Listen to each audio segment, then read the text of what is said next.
What is happening at the moment is that men are beginning to empower themselves by communicating with each other and discussing issues that concern them as men, as opposed to issues that concern them in other spheres of their lives.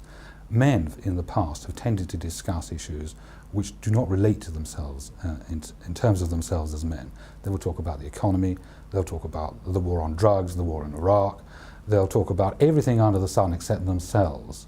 But what is happening, thanks to the internet and to the growth of the men's movement, is that for the first time, probably in history, certainly in recent history, men are actually talking about their own needs.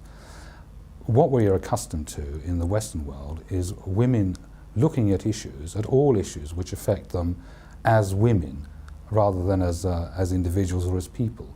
Men have failed to do this. And so, for example, if you look at the newspapers, if you look at the way matters are discussed, you will very often find women journalists, women authors, writing about subjects, about issues that concern them as women.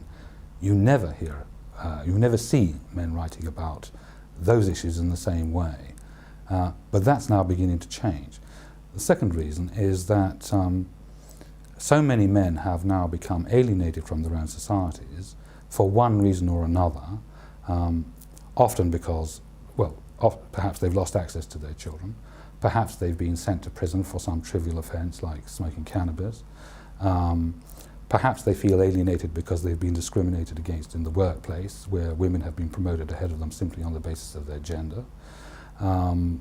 They've been demonised for 30 years, and it's still the case that, for example, when men are hurt in any way, their suffering isn't taken seriously, and so we will still laugh at Bobbit jokes, which I think shows us just how hated at a very deep level are men, and there's no doubt in my mind that feminism has had a great deal to do with it. And when men wake up to how they have been demonised by the feminist movement, and they understand how this has been achieved, they will fight back, and that's what's happening now.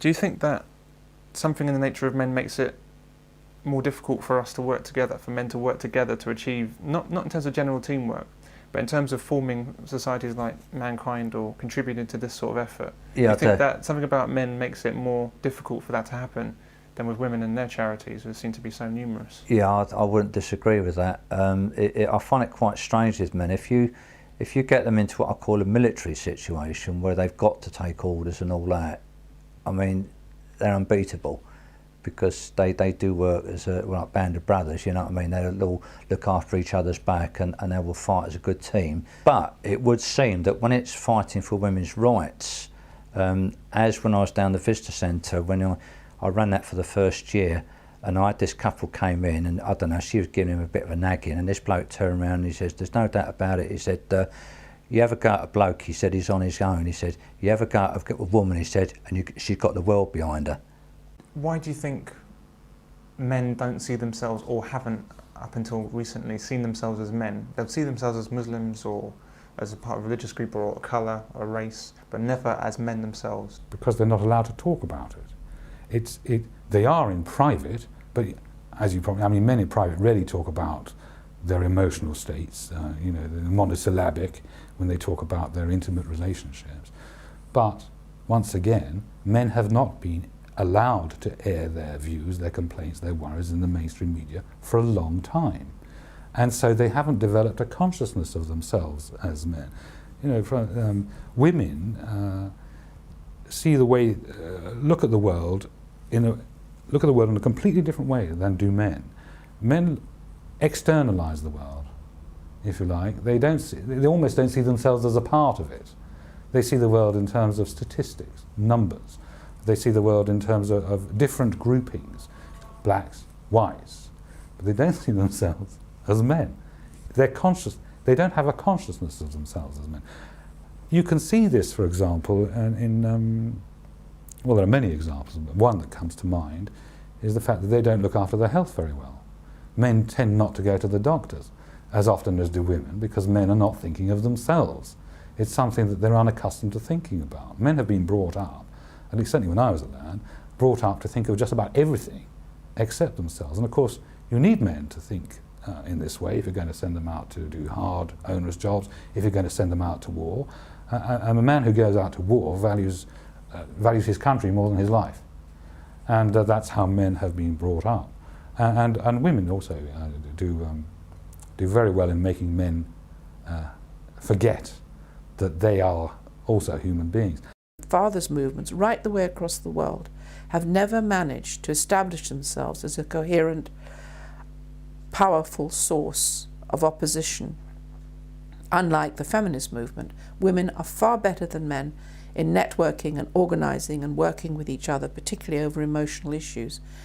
Men, I'm afraid, in the dark ages when it comes to this. So even if they know that a woman is not really quite right in what she's saying, they'll back her because she's a woman. The sisterhood's got to stick together. Do you think that there were things that men could have done back then, or? Yes, Families Need Fathers started almost immediately after I opened. And in fact, it was because of Families Need Fathers and men coming to me who were brutalised that I opened a house for men in North London. I think this is very relevant to what we're talking about, because I got the GLC in those days to give me a lovely big house in North London to make provision for men coming in with their children. And I couldn't get any funding from anyone. And the tragedy was that the men, the wealthy men who were willing to put their hands in their pockets to help me with my mothers and children and my refuge in Chiswick, completely ignored and would not cooperate anything to do with men. Men will not help other men. Do you have any idea why that is? Is there any easy answer? I think it's built into the male psyche. Somehow, what is seen or perceived as a weak man, in quotes, who can't take care of himself or take care of his relationship, is a disgrace, and it's almost like it might be catching. When you're dealing with women's violence, whether it be a mob violent rule, like these women, there is an innate part of men that is extremely frightened of women, and they don't deal with them, they run away. Often I've said to a man, the reason that you're so angry with your partner is because you're so dependent on her.